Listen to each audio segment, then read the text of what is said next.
Words of introduction sort of for the general theme, and then let's try to keep this panel as interactive and spontaneous as possible. The first part, I think we want to really benefit from the expertise of the panel. Second part, we really want to benefit from your own questions and perspectives. So without further ado, perhaps we could give a very, very warm and a heartfelt welcome to all of the panelists, as well as Ambassador Simonyi, for the panel discussion. Thank you. Okay, thank you very much. This indeed is such a huge panel. I don't have a seat around the table. But I'd like to welcome you all, and we really I want to get going. I don't want to say anything that the panelists I expect the panelists to say. So, Ambassador, since you will have to leave early, would it be? I'm going to apologize to the ladies, but. Ambassador, why don't you go ahead and make a few comments? I will have to ask you to keep your comments short because we want to make sure the audience has a possibility to ask questions. Ambassador, by the way, I must say that you do know that for so many years, while I was at NATO, I was the ambassador at NATO, and all along, you have been such a great name in terms of the transatlantic relationship. It's a great honor to have you here. Thank you very much. Thank you very much. It's a pleasure to be here, and I apologize to my fellow panelists for going first and leaving early, but I was actually told I was going to speak at 3:30, and timing didn't work out, so I'll try to be very, very brief. And what I'd like to do is put this into a broader context. In order to be a great power, a country like the United States needs to have both hard and soft power. Our measures of hard power are quite obvious. Our levels of per capita GDP, our general economic prowess, the fact that our defense spending exceeds that of the next 15 countries put together. The fact that we're the only country that can extend air, ground, and sea power to the four corners of the world.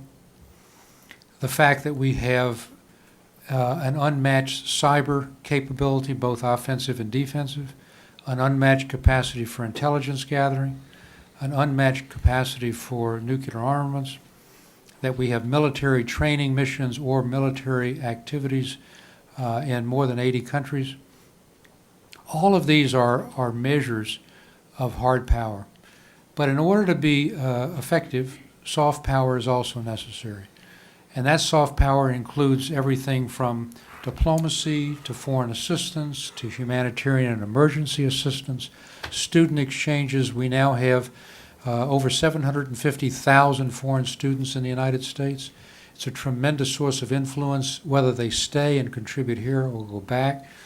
Of that, 100,000 are Chinese students, and of that, for at least the previous Politburo that just went out of power, a majority had either a child or a grandchild in an American university. Our civil society is an enormous attribute of our soft power, whether it's the National Democratic or Republican Institutes or environmental groups with whom I've worked. Our ability to project through Arab language and Radio for Europe and others our message. And most important, and this is going to be really enabling me to circle back to my very brief but I think hopefully provocative message, and that is our democracy and our values. Our exceptionalism, countries don't like to hear it, but at least our projection, our standing for freedom, tolerance, human rights, and democracy are critical ingredients of soft power that augment our hard power. Now here's the point. Neither soft power nor hard power in the next decade will be fully effective if we cannot solve our fiscal problem.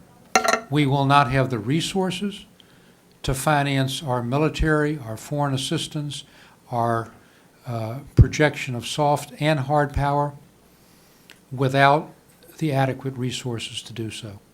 And in addition, the capacity to deal with our fiscal problem depends on demonstrating which we have utterly failed to do over the last several years, that we have a democracy that can function to meet those challenges.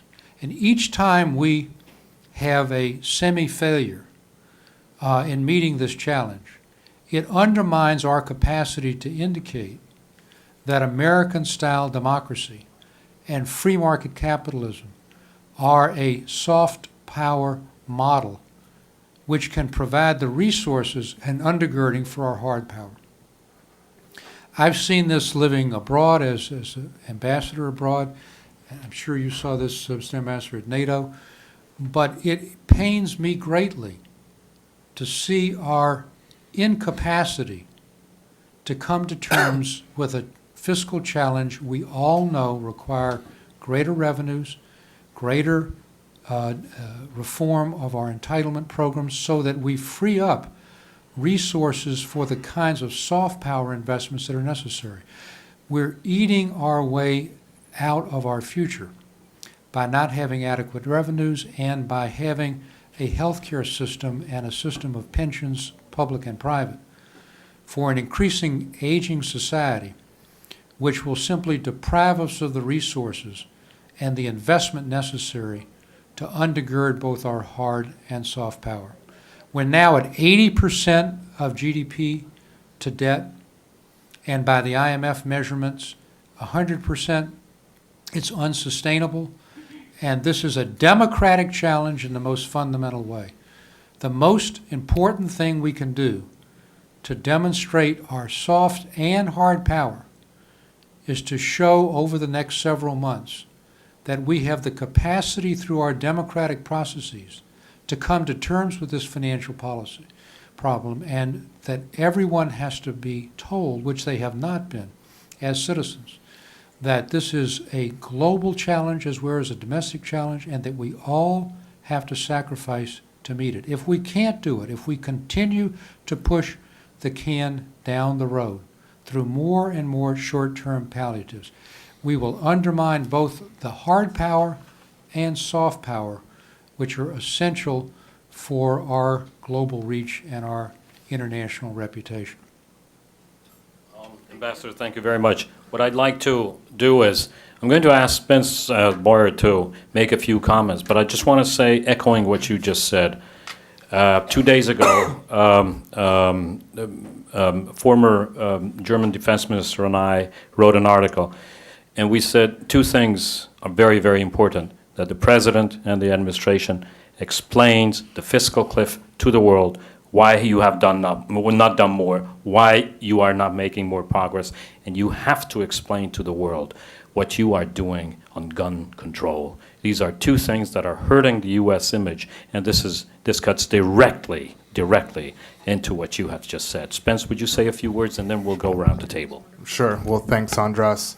I appreciate everybody being here today. I was thinking coming over here that God must have a special place in his heart for those who have to speak and try to entertain folks at 5 o'clock on a Friday after a very full week. So hopefully we can keep this entertaining and be interactive, be as interactive as possible. So again, I'll make my comments short. As Andras, or as was mentioned earlier, I was the Deputy Assistant Secretary of State for Public Diplomacy and Public Affairs in the European and Eurasian Affairs Bureau, and Andras and I were thinking it would be helpful if I just gave a little bit of an overview of the Obama administration's approach to soft power, to public diplomacy, as part of the launching off of this discussion. When I came on board at the State Department in 2009, there was a lot of change going on with public diplomacy. The former Undersecretary of State for Public Diplomacy and Public Affairs, Judith McHale, spearheaded an effort to really revamp how it was done. And at the core of this, along with some of the organizational changes and having a DAS, or a Deputy Assistant Secretary, DAS as we're called, who was focused on this, there was a strategic framework for public diplomacy that had 5 strategic imperatives: shaping the narrative, combating violent extremism, expanding and strengthening our people-to-people relationships, better informing policymaking, and deploying resources more in line with our current priorities. Why was this done? Why did the administration think that we needed to do more to centralize a process that I think up until then had been very decentralized. Why did we need a framework? And I should add that Secretary Clinton was fully on board with this approach. There are a lot of reasons, but I probably would narrow it down to two. One, I think, and this kind of touches on what Mr.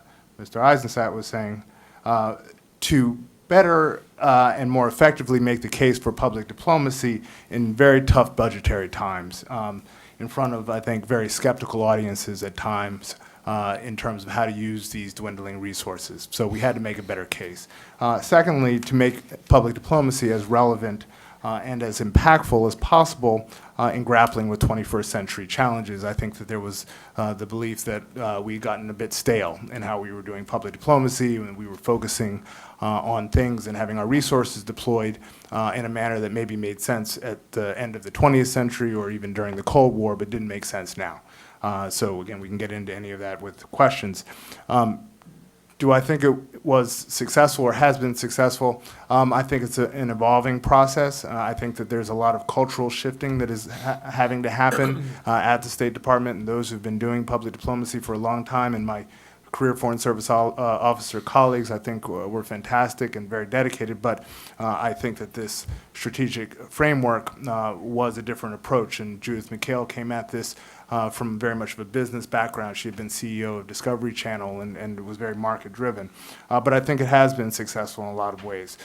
Just to name a few, I think it was really important to have somebody in the front office who was really involved more in the policy making, on the front end of policy making and feeding public diplomacy into that.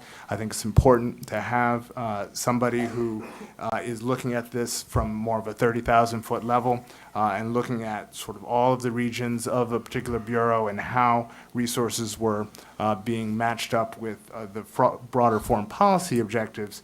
As well as somebody looking at how all those pieces were fitting together. Obviously, there was somebody before who had been dealing with public diplomacy in front office, but it was always a small sliver of a really big portfolio that they had. So this was the first time we had somebody whose sole job was doing that. I think there's been a lot of great progress on countering violent extremism with the establishment of the Center for Strategic Counterterrorism Communication to better be involved in countering misinformation that was being put out by terrorist groups. I think a lot more has been done at trying to strengthen our alumni connections and utilize some of our best ambassadors out there, those who've been involved in so many of our great programs. And I think that it has been really helpful in freeing up people and giving a mandate to those who are doing public diplomacy to think more about a coherent, comprehensive way of shaping the narrative abroad in all sorts of ways and being more proactive and less reactive. I'll wrap up by saying, in terms of the future of public diplomacy and sort of where we're going and where I would expect us going in the second term, I think more of a focus on results-oriented efforts, things that are measurable or doing a better job of measuring public diplomacy's impact. And I think that there has been a lot of progress on that front as well, on the educational and cultural affairs, doing more at pulsing those who've been parts of our programs, doing more in-depth polling and analysis to see how effective we're being so that we can show that we're results-oriented. And I think that we'll probably also need to do on the transatlantic front, continue to do a better job of showing why public diplomacy in Europe is so important at a time when so many other regions of the world are getting the attention. Why? And I think, if you had to boil it down, it's, and Karen will probably touch on this when she talks, that Europe is certainly our most important partner, continues to be in dealing with a whole host of global challenges, and therefore we need to continue to put resources into our government-to-people and people-to-people efforts there, as we have on issues such as Afghanistan and others, to make sure that European publics are on board with us, and that those ties are really strong. Thank you. Why don't you make a very brief comment? And then I'd like to leave 5 minutes so that the ambassador, if anyone has a question to the ambassador, there's a microphone there. Oh. If you just give me that one.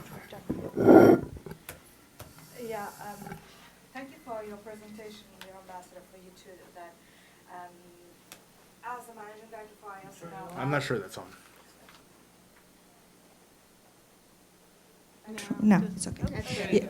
Yeah. I'm based in Brussels, and as a managing director for ISNL, who worked directly with European Union and European Parliament every day, and in my other casket, I'm a hat. Sorry, you said hat. In my other hat, I am a political advisor to the European Parliament. Then I can say that it's really important, the relation between US and Europe, actually, especially in this term. The first term of Mr. Obama was a hope for Europe. And this term is, Europe is waiting for more action, especially on if we talk about problems. Europe has a lot of problems, especially on economic crisis. In 2 years, they are trying to handle it. But we can see that US has also problem, economically. And in the meantime, this too has an economic trade, has the most important, there are two partners. The investment, should I say, they have US and EU have the largest bilateral trade and investment relation in the world. And it's the total US investment investment in the EU is 3 times higher than in all Asia. And we can say that EU investment in the US is around 8 times the amount of EU investment in India and China together. And if we consider that EU is trying to, resolve problems in EU era, US has definitely, as the ambassador said, definitely has a role to resolve his economic problems. Because if they can't be, there can't be an harmonized situation. And if US can do, then Europe can also as a partner. Otherwise, we're going to have a real big dilemma. And I would like to ask you, in US, what is your perception for this relation, transatlantic relation? Thank you. Okay, let me ask you. I'll ask the audience. Would you have a question to? Thank you very much. This was a very good comment. Would you have a question to Ambassador Eizenstat? Yes, please.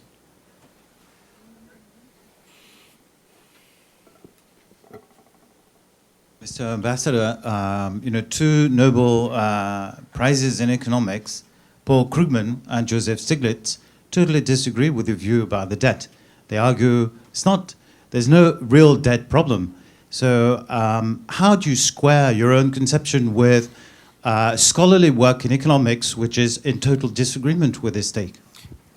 That's not what they've said. What they've said is that the first priority is to create growth, and that will deal with the debt. They've all indicated that it's unsustainable to have a debt-to-deficit ratio that approaches 100%, and that, in effect, and I'm talking to people here who look like they're under 35 and maybe are under 30, my generation is stealing from you, okay? And we're stealing from our future because we have developed a healthcare system and a pension system, which is taking over 40% of our budget spending. And you add that with interest and you got over 50%. You have nothing left to invest in research and development, in education, in infrastructure, and the kind of things that Joe and Krugman believe, and I believe, will create growth. So it's not an either-or situation. I certainly don't believe that we need the kind of austerity program that Europe has embarked in, which is contrary to growth and is such belt tightening that it will be very difficult for them to reach their targets. You need short-term investment activities and medium to long-term deficit reduction, which comes into play when we have a stronger economy. But we really have an incredible generational shift here that is starving the country and will continue to starve the country of the kind of resources that make our soft power work. Now, with respect to Europe, I expect the administration and the European Union within the next 30 days to announce the launching, and I'm knocking on wood, of a transatlantic free trade agreement. And interestingly, the European Commission has been pushing this on the administration more than we have been the demandor to Europe. And the reason is because they see that their austerity program, which Joe and Krugman have rightly criticized, and which our administration has criticized, is a no-growth policy. And they see, and rightly so, that a free trade agreement with our biggest trading partner, where we open all the arteries of trade, will help facilitate growth on both sides of the Atlantic, and it will. Now, the question is, can we have a transatlantic free trade agreement negotiation, which is huge, at the same time as we do a transatlantic, trans-Pacific partnership, the TPP. And to that, Mike Froman has said our country can walk and chew gum at the same time. So we need both. Ambassador, I just want to say, I want to echo your last words before we let you go. I think that the free trade agreement will have an impact on everything. It could be what I call the new NATO. This could cement the transatlantic relationship. This could keep the Brits in the European Union. It could push growth, and I think it would also have a huge impact on the way we look at the rest of the world. We would be setting the standard for agree. trade In fact, the world. two quick responses. One is, some people say, well, you know, our manufacturing tariffs are already low. The fact is, if we went to zero tariffs on all of our manufactured goods, the U.S. would get more benefit just from that, not even including services, agriculture, investment, intellectual property, all the other things that will be part of it, than we would from the whole Doha round. Just that one fact. So there are enormous opportunities for this, and it's something that will strengthen the relationship of the great democracies. I mean, when I talk, and I'm really passionate about this, about making democracy work for the 21st century, that's our greatest value added. What cultural diplomacy do we have if we can't show that we can do that? I mean, for sure, when you have the Abu Gharabs and you show torture and so forth, it undercuts our values. But the biggest selling point we have is that a free market, free people, freely elected, can solve its problems and can grow and create jobs and create opportunity. That's really the greatest soft power message we have. So the fact is, our greatest fellow democracies are in even worse shape. They have a society that's aging much more than ours because we have more free, more open immigration, and almost all of our growth comes from immigrants. They have a much more closed system. They have less innovation. They're in a recession, some for the second time and third time since we brought the Great Recession on the world. So here you have the two great democratic institutions. And then if you want a third example, Japan, which has had 2 decades of lost growth. So we've got to show that the great democracies on both sides of the Atlantic can make our systems work for their people. Otherwise, the Chinese model of autocratic government and state-sponsored capitalism will have a leg up. And that would be a catastrophe.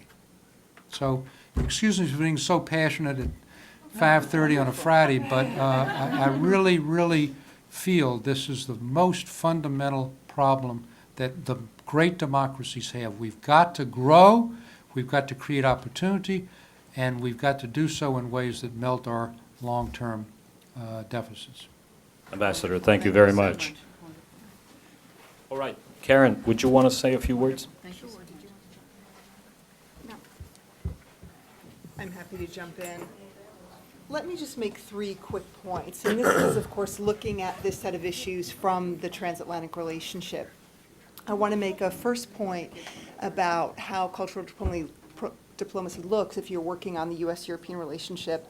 A second point about what at times has been a clash between hard power and soft power in the transatlantic relationship. And a third point about the shared challenge, where I'm very much going to pick up some of the points Ambassador Eizenstat made. On the role of cultural diplomacy as seen from the transatlantic relationship, cultural diplomacy, public diplomacy, it absolutely is not primarily in the purview of government. I mean, the work that Spencer did when he was Deputy Assistant Secretary was incredibly important, but we've seen governments shift the focus when they're looking at public diplomacy or cultural diplomacy to other parts of the world, shift away from Europe in the US case. So the role of organizations, whether it was my former employer, the German Marshall Fund, whether it's the work that ICD does, I think is critically important when you're looking at cultural diplomacy in that transatlantic context. And, you know, the fact that the German Marshall Fund, for example, still does fellowship programs to bring Europeans to this country and to send Americans to Europe is something GMF feels is still incredibly valuable. My former boss, the president of GMF, Craig Kennedy, always used to say, yes, it's not that we want to bring Europeans here so they'll become pro-American. Maybe they'll leave being more informed in their anti-Americanism. But the underlying belief there is being better informed, whatever your ultimate judgment is about that other place, is a contribution to understanding. So that's just a point about cultural diplomacy. Second point is that when we think about U.S.-European relations, the U.S. is often the primary exemplar of hard power and Europe the primary exemplar of soft power. And this was very much a clash, certainly in the Bush years. And as Stu was talking, I was thinking about Bob Kagan. Robert Kagan wrote this quite famous article, which he then turned into a book, of Power and Principle. And it was really this argument about Mars and Venus. And Europe is a lovely place to visit, but let's be honest, these are not strategic partners for the U.S. And what happened in that time frame, by the time Bob Kagan had written the article and when his book came out, he had added, and I don't remember now if it was a preface or an afterword, but he added this portion of the book where he said, well, there is one thing maybe I underestimated. And this is an element of soft power that I don't know that we always think about. Ambassador Eizenstat went through many of the elements of soft power. But what Kagan wrote in that book is the problem for the U.S., well, one of the problems for the U.S. in the Iraq War is that it had the capability to start a war against Iraq, but it never had legitimacy for that war in the international community. And the Europeans actually could have helped build legitimacy for that war. And I just thought it was very interesting to see someone who had given primacy to hard power to acknowledge one element of soft power and how important that can be for policy success on this side of the Atlantic. Then quickly, a third point about the shared challenge. The point that Ambassador Eizenstat ended on just now, but also ended his remarks on, was about a challenge that's shared across the Atlantic, which is, can democracies be effective in getting us out of economic crisis?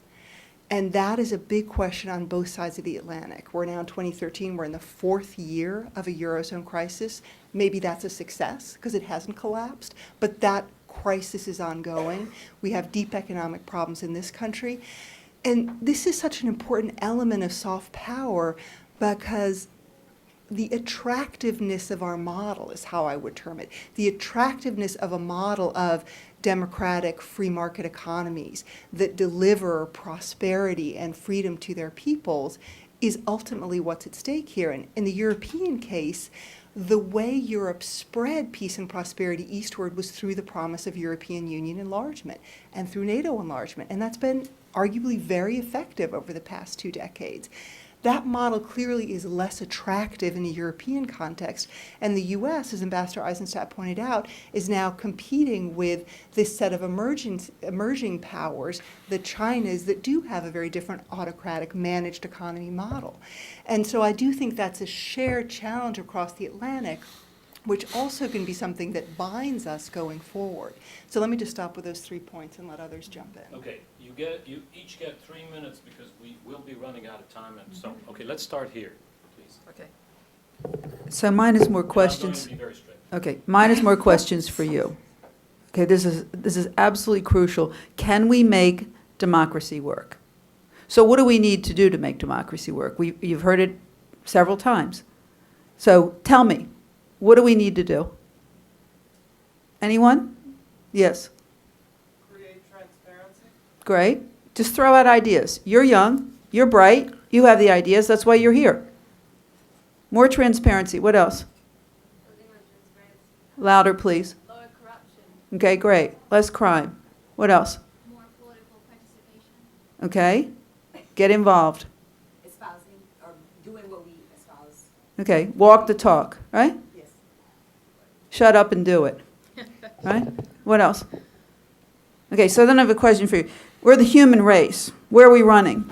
Are we running apart or are we converging together? Okay, your generation. Okay, text, email, Twitter, Facebook, knowledge everywhere, instant, instant, instant. We should be running together, shouldn't we? Okay, I think it comes down to two things. No, there's three things.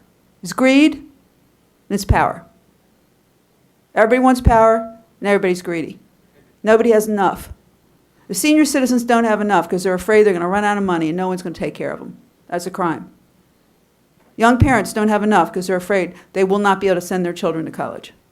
Okay, what is a society that doesn't take care of its seniors and doesn't take care of its children? What is that? Okay? We don't have enough.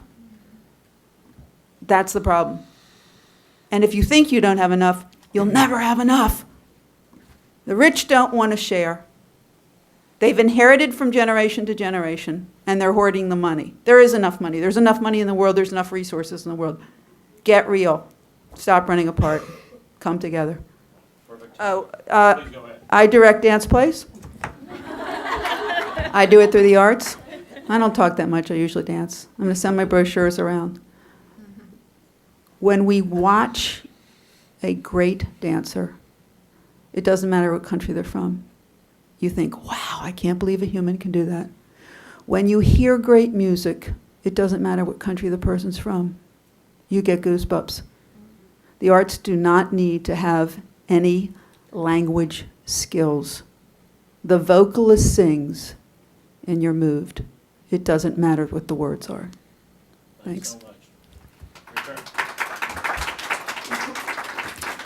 So my training and background is as a cultural anthropologist, and I've spent a lot of time from that vantage point in policy-type dialogues around the intersections of questions about culture with a wide variety of other endeavor, often having to do with things like human rights work, international development, humanitarian relief, and so forth.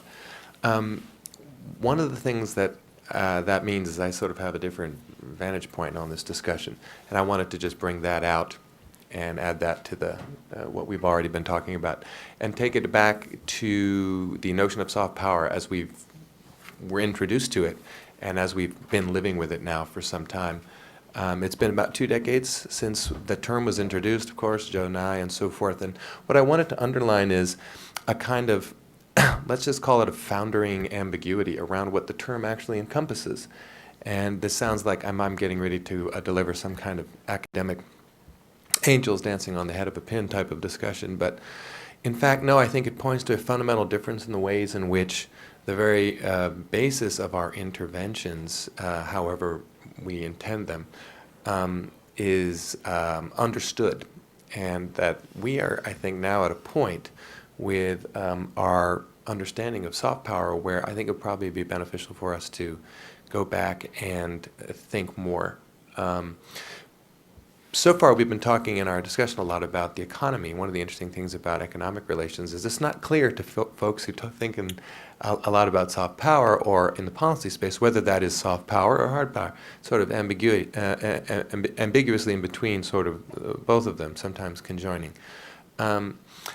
What I'd like to do is suggest that part of the problem we have, and specifically with Europe, is that there are very different conceptions of the relationship of power to the economy, to culture, that are often informing attempts at dialogue and at diplomacy and at work in foreign affairs.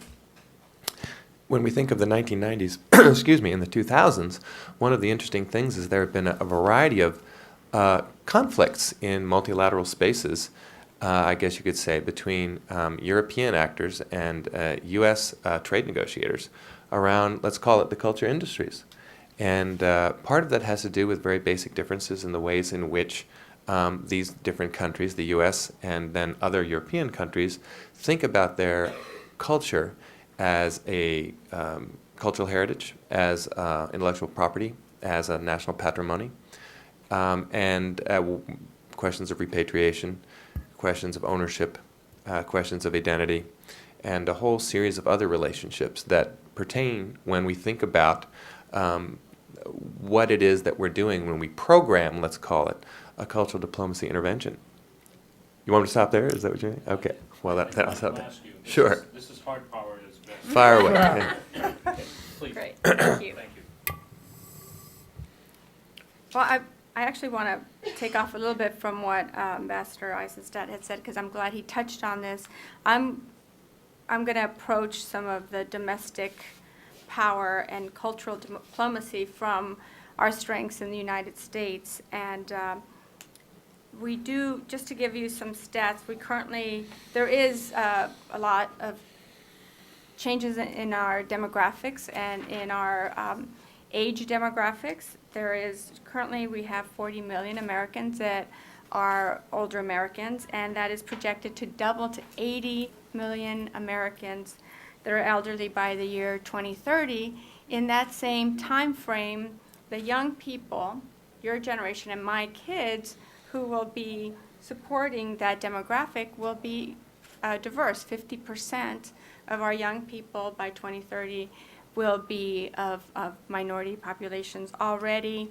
Of the millennials, 40% of America's millennials are diverse, from diverse backgrounds and communities.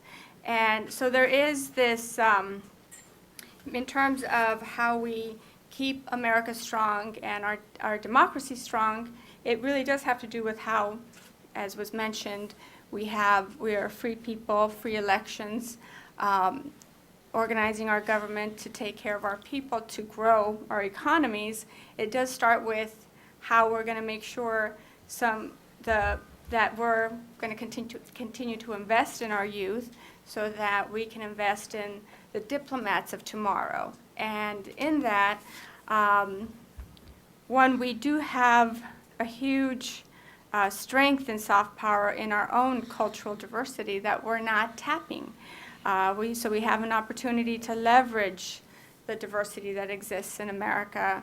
And in the Foreign Service, it just doesn't exist. And I think we have an aging population that doesn't know how to attract or make sure that through internships and other ways that those are coming in, are very diverse. Between 1985 and 2005, there wasn't a lot of diversity in the Foreign Service. In 2005, we had 6.5% who were Black, 5.2 Hispanic, 5.2 Asian Americans, and the Native Americans and others were 0.7%, whereas we know what the demographics and the population are. So we know what having exposure to diverse cultures and diverse communities growing up, that only makes us stronger in the international and diplomatic sphere. We hosted an event with just this past week where Vice President Biden had a very interesting thing to say right after the elections. I think the country's waking up to the fact that our demographics are changing. And he said he traveled to different countries in Latin America, taking it from the European space to other parts of the world. When he visited Latin America, because after the election, the talk and approach to the Hispanic community changed, and it was more, from the general population, it was a more diplomatic approach, or a respectful approach to this huge demographic in the country, that leaders in Latin America finally saw that there was respect for the specific identity and demographic in the U.S., that they felt more comfortable dealing with leaders in the U.S. So just to add another component to the richness in our own diversity and how it can help soft power and cultural diplomacy around the world. We're not tapping it now. I don't think we have a choice because our youth, everyone, folks in this room are very diverse. So I would just. Okay, end with thank you. that. You forgot to mention the Hungarians. You got 3 They're minutes very each. diverse. Hi, I think I'm the only one who's here who's not a bureaucrat or academic. Microphone. Can you hear me now? As I come from the private sector and coming from the application of things instead of the policy making, I work in immigration, so so I will say a few words about that. I think of immigration as another soft power through intercultural dialogue and strength for us, actually. The other day, Undersecretary Sonnenschein was making a comment about if she had extra funding, what she would use it for, and she said she would use it for the alumni. And she meant by the alumni people who have been through the US-sponsored programs around the world. I think she said about 1 million. I'm not sure. I can't remember the exact number. I think immigrants are also very important alumni for us, and they can even bring in the funds that Ms. Sonnenschein was hoping to get, especially through those 11 million illegal immigrants we have here. We could, use, if we charge them a fee or a penalty like we did with the Life Act about 10, 11 years ago, that could bring about $11-12 billion to the U.S. economy. I've been involved in the immigration field in one capacity or another since '97, including being a first-generation immigrant myself from Turkey. I've been watching it becoming more and more difficult and closed for applicants, immigrants, especially since 9/11, for almost every kind of visa application, which I think has been creating another negative view about us in the world.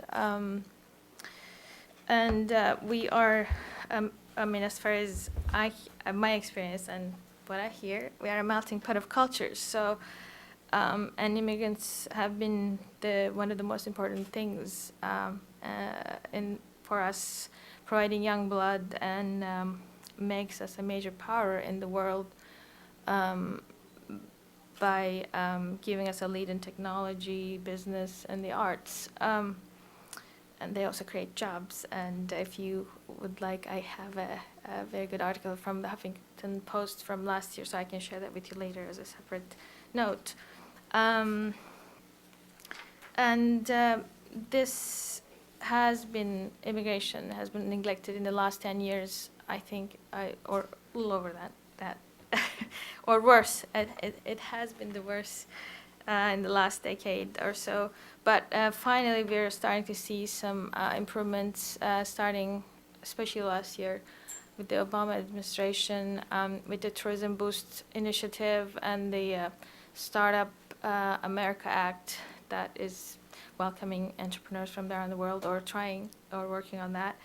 And as a more active application of things that the Obama administration did last year was the deferred action for childhood arrivals, which were a big hit among the Hispanic community. So I'll stop there. Thank you very much. You're welcome. Thank you.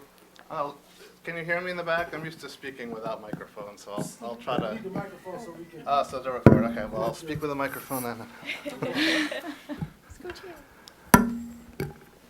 Okay, I'd like to follow up on the challenges that Ambassador Eizenstat commented on, and he referenced the fiscal challenges.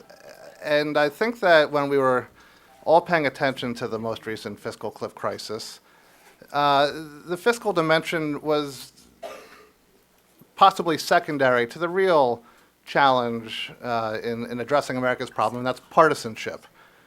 And partisanship is relevant to foreign policy in a number of ways, and to cultural diplomacy in particular.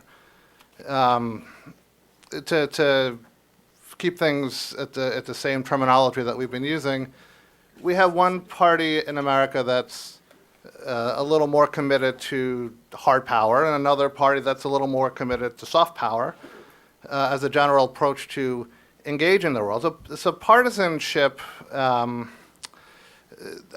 the one hand, leads to differences in conceptions of what the proper goals of American foreign policy are, although there is, of course, some, plenty of consensus. But there's also room for disagreement. But there's also disagreement between the parties on the strategies of achieving goals, even those goals on which the parties might agree. In addition, the partisanship, insofar as it affects American foreign policy, exists on two levels, first of which is institutional. So, for example, in the House, Speaker Boehner was chided by his Republican predecessor, Dennis Hastert, for not following his self-made rule, the Hastert rule, which is you don't bring an issue forward to a vote unless you know you have a majority of your party on board first. I mean, the idea that America should be divided at the institutional level between teams that are in competition with each other rather than having some consensual approach as to the goals and the strategies is going to make addressing any problem in America difficult, regardless of fiscal capacity, since we can't agree on what we want to spend, what money we have on. But the institutional dimension that we all can pay the easiest attention to is not divorced from the social and cultural dimension as well. The differences in how Americans regard the proper distribution of authority and resources is real.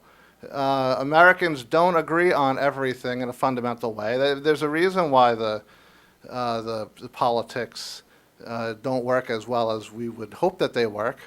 The primary political challenge that members of Congress feel is not members of the other party, but primary voters of their own party. And so the impulses and the imperatives that they're following really, to take another analogy, are pulling us apart.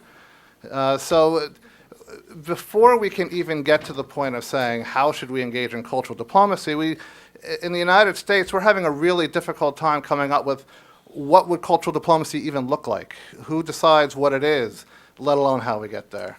And so I would just say that the fiscal challenge is real, but I think it's, if anything, more easily addressed than the partisan political crisis, because given its roots in culture and its connections with all the different facets of American society, I don't see it going away for at least a generation.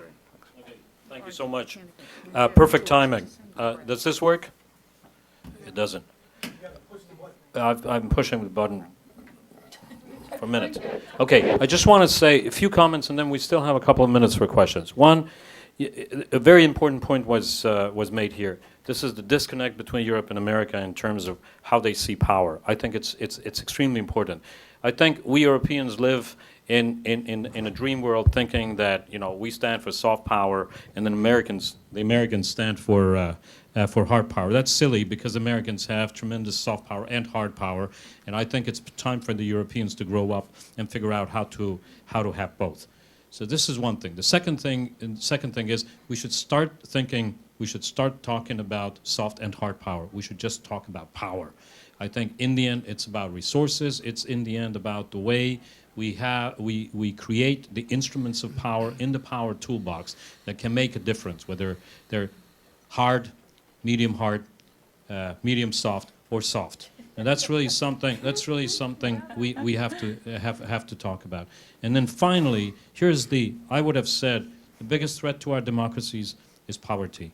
I think if we cannot figure out our economy, there is no, trust me, I know, because I come from a country that's been through this, there is no democracy without prosperity, without wealth creation, without people feeling that they are in charge of their own destiny, and that really is The bottom line is it's freedom, democracy, and economic power.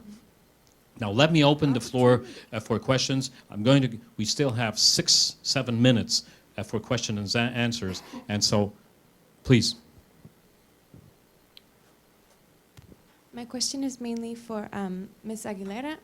My name is Jessica Henry de Mariona. I'm a recently returned Peace Corps volunteer from El Salvador. I just came back last Friday, so I was in El Salvador for the elections, the presidential elections, and people who have family illegally living in this country do pay attention, even in the most rural areas. And so I'd say I completely agree with you on that. It's really an untapped resource, being able to use that. How could we work that more, to assist in our relations with countries in Latin America who do send a large amount of immigrants to this country? Sorry, you make. Well, I do think that the elections matter, and I think that this last election was a good example of that. You had youth, you had segments of the women, minority, Hispanic, this coalition that came together, and the Times magazine just gave Obama the Person of the Year award before forging this coalition and tapping it as an opportunity rather than not. And so I think elections matter, and the more that participation, I think it was mentioned, civic engagement, hopefully it's going to encourage more people, regardless of the party you vote for, to participate, because people not only here but around the world will see it. And the more that communities are empowered, and specifically the Hispanic community working with Latin America, it can only improve U.S. relations with Latin America. I don't think that the U.S. Hispanic community has been a force in Latin American affairs. It's been more focused on domestic, but it's time to do both. Question there? Yes, my name is Judith Trunkas, and I'm a PhD student at USC. And actually, despite of what the ambassador concluded before, I would like to go back to soft power and ask you something that relates to the financial crisis. Does any of you feel like that the financial difficulties in the United States will actually lead to opportunities to discover new ways of conducting soft power? I'm thinking about really cheap ways of succeeding in cultural diplomacy using YouTube, the internet, and so forth. Well, I do think that while there are challenges, of course, of having less money, it has fostered, I think, some inventive ways of going about public diplomacy. I think it's forced not only folks within Washington, but embassies around the world to do more with less. And to go back to the drawing board, one example I have is when we were in our bureau deciding how to allocate money, we had to go back and try to make sure, as I was saying before, that our public diplomacy resources were aligned well with our foreign policy priorities. And Germany, which I think, at least when I left, was still the biggest recipient of our public diplomacy dollars, was so far ahead of everyone else that in a way that might have made sense during the Cold War, but didn't make sense now when you're looking at countries like Turkey and Russia and Georgia and others that were in our portfolio, Ukraine. And so we had to go about making a shift in some of those resources. And what happened was that the embassy and the ambassador really went back to the drawing board and said, okay, what are our priorities? What do we want to accomplish here? Starting from scratch, and I think that they did a great job, and I think that the public diplomacy efforts there are better than they were before in dealing with 21st century challenges. So I think that the opportunities are there when folks are forced to do more with less in a time of austerity, to really think about priorities again and not just do things because they've been doing them for a long time. Good afternoon. My name is Ari Fodman. I'm a psychology student at American University. And I actually happen to be of a similar opinion as with our mediator regarding the disregard for hard, soft, get rid of that differentiation.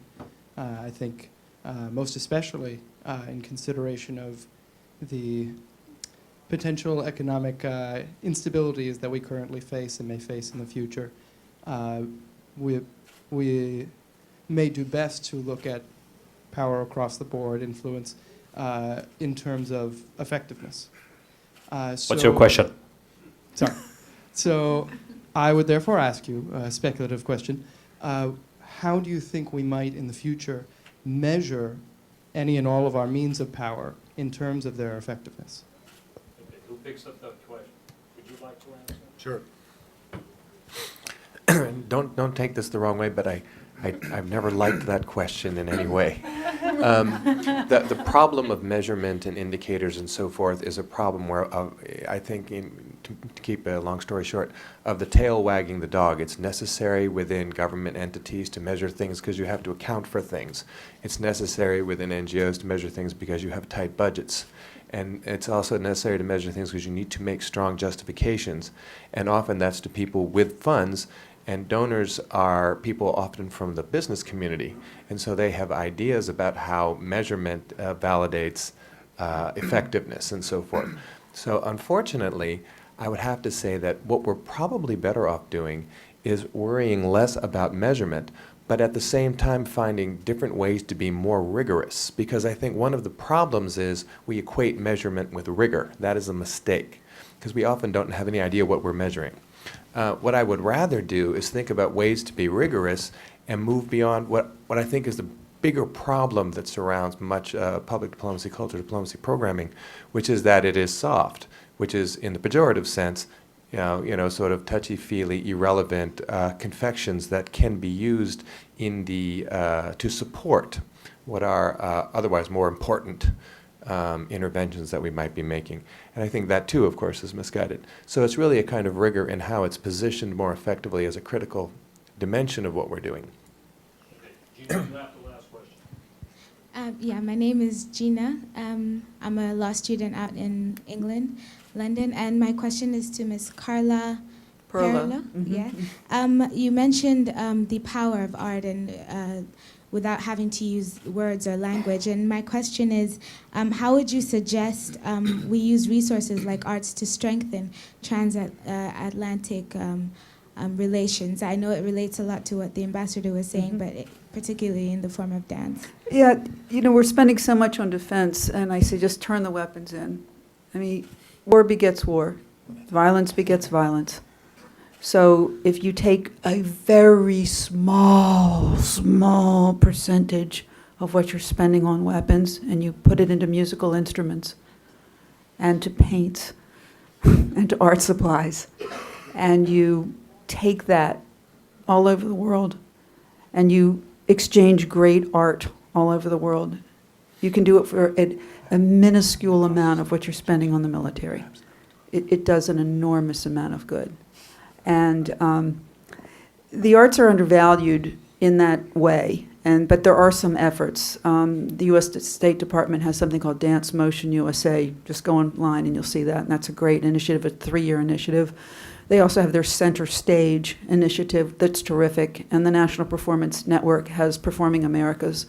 So there's a lot of exchange that's going on. It is complex, it is difficult, but it's also person to person. It's something we have to do in each country. Each country has to embrace, and if I had longer to speak, I would talk about that. We could all discuss what is great about knowing people from different cultures. We all want to. We want to taste the food. We want to smell the smells. We want to see the costumes. We want to learn about different customs. I mean, we're an imaginative, inquisitive race, and we love diversity. I mean, who wants to eat the same food every single night, right?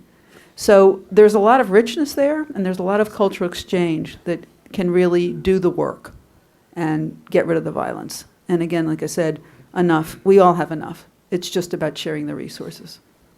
Well, it breaks my heart we have to stop here because we're just warming up.